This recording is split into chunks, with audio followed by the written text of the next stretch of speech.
La que vemos aquí es una ardilla conocida como ardilla de Siberia o ardilla coreana. Su nombre científico es Eutamia sibiricus o Tamia sibiricus, son sinónimos, y como su nombre lo indica, es una ardilla que en principio debería estar en Asia, en el norte de Asia, desde el centro de Rusia hasta China, pasando por Corea y otros lugares, incluyendo el norte de Japón. Sin embargo, este ejemplar que vemos aquí y otro más que vamos a ver, los grabamos en un bosque en Bélgica, es decir, en el centro, en el oeste de Europa. Esto significa que esta especie es una especie invasora en este caso, y de hecho está catalogada como especie invasora para esta zona. Que una especie sea invasora no hay que tomarlo desde un punto de vista negativo, en el sentido de que esta especie es mala o buena. Simplemente significa que es una especie que por una razón u otra, normalmente por culpa del hombre, está invadiendo una zona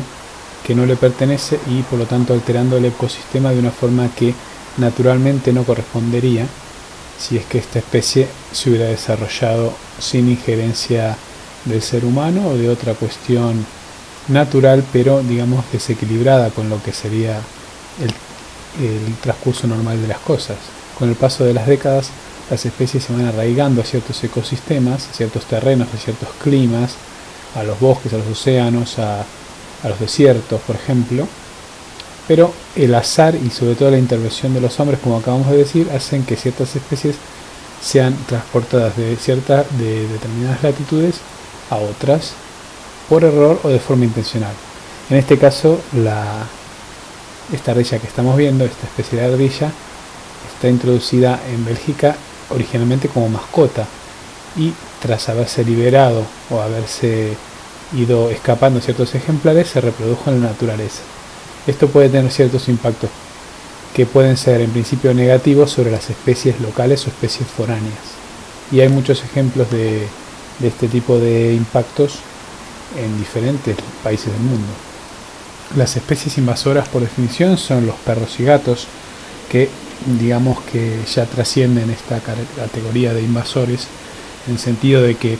al ser animales domésticos, en principio van asociados a los hábitats en los que vive el hombre, pero como todos sabemos,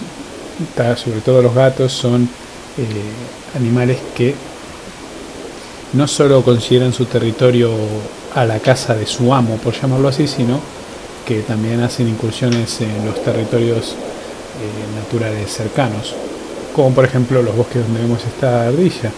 Precisamente los gatos son uno de los predadores a los que puede enfrentarse esta ardilla, junto con ciertas aves rapaces y ciertos mustélidos. Animales como este, que se escaparon y fueron criándose naturalmente cuando originalmente vivían en cautiverio como mascotas, se empiezan a desarrollar, se empiezan a reproducir de forma excesiva y no tienen un predador en la zona que pueda contener ese avance.